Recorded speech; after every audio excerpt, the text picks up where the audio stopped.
You know that dream, the terrifying dream where you show up someplace naked? Well, that's the terrifying dream you have as a podcast guest.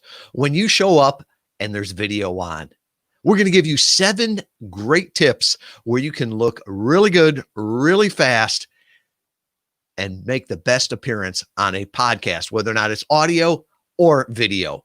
And speaking of looking really good, really fast, you want to do that with marketing too. And here's a great podcaster I want to introduce you to.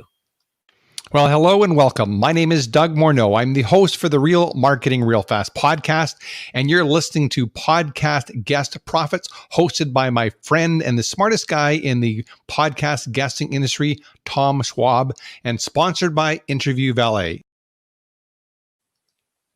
All right, you noticed he did not say the best looking guy, but I'm going to give you 7 tips where you can look the best on a podcast interview. Number 1, look at the camera. This seems normal, but I'm amazed how many people will look off at a screen and they're looking at the host so they can have a conversation back and forth with them. They're not looking at the camera. Great trick for this is drag the host picture just below your camera. That way, when you're looking at them, you're also looking at the camera. Now, the second one is don't look down. I'm always amazed when I see somebody do a podcast interview and you can tell they're doing it from their laptop.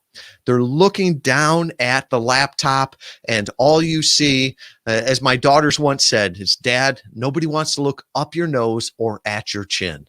Studies have shown that you build trust when the camera is at eye level or above. So make sure you're looking at the camera and it's above your eye level. Even if you're doing it from a laptop, take some books, put it up underneath it to lift that up. The third thing is lighting. Most people ask, well, what kind of camera do you have? Most of the time, it's not the camera. It's all about the lighting. And if you don't believe me, I intentionally switched this over today. This is the internal camera that comes with my Mac. And I think it still looks great. And it's really a matter of lighting. You want to control the lighting. You don't want it to change through it. Play around with it a little bit and you'll see what works best for you. Now, the fourth thing is the head size. This is weird when you see it. The host is always right. And you'll notice sometimes where the host's head, it takes up the entire screen and the guest only takes up a portion of it. So what happens, it looks like one person is sitting a county away and the other person is next to you. Or the flip side, where you look like you've got this great big melon head compared to the host. So once again, mimic whatever the host is doing on their pace, how they look, you want to do the same thing. So make sure your head size and location is similar to what the host is. Next one is backgrounds. And a lot of people talk about this. I'm not a big fan of the green screen, right? I know what the Golden Gate Bridge looks like, and I know you're not in front of the Golden Gate Bridge.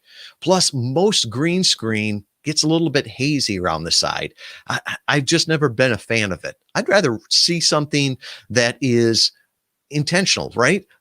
Michael Hyatt talked about his videos. The viewership went way up when he started to do them at his home because everybody wanted to see what his home looked like, not just what a studio looked like.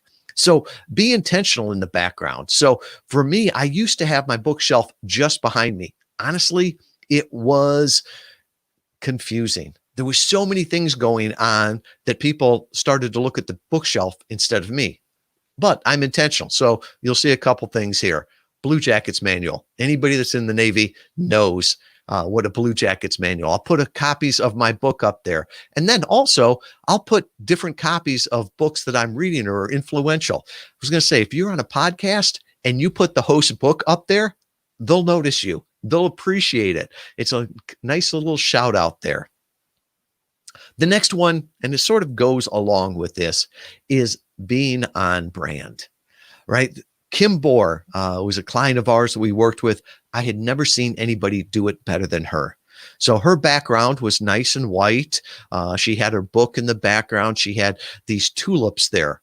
And I was amazed where the color of the tulips was the same color as her brand. The logo in that was the same accent color in her book. And I mentioned that, and she just smiled and she says, that's not by accident. You want to think through this. What are people going to see when they watch your video? What's behind you? What story does it tell? Does it add to the story or detract from the story? Personally, for me, my brand, when I speak at events, when I'm on podcast interviews, I typically wear a sport coat and a dress shirt. So with that, I'll a lot of times change up the dress shirt.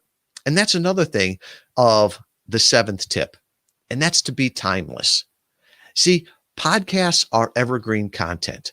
You might go ahead and record an episode around Christmas time. It may not go live until Valentine's Day. Someone may not hear it again until August. Now, you don't want to have a Christmas sweater on when they're looking at it in February or August. It will look dated. The same thing. You don't want a Christmas tree up in the background. It looks dated really quick. No matter what the temperature is in here, I typically wear the same thing because it's on brand. It's timeless. I wouldn't want to wear a big, heavy Christmas sweater during the winter and then in the summer just be in a t-shirt. No, it wouldn't be on brand there. Now, remember, it's just what they see. My kids call it the podcaster mullet.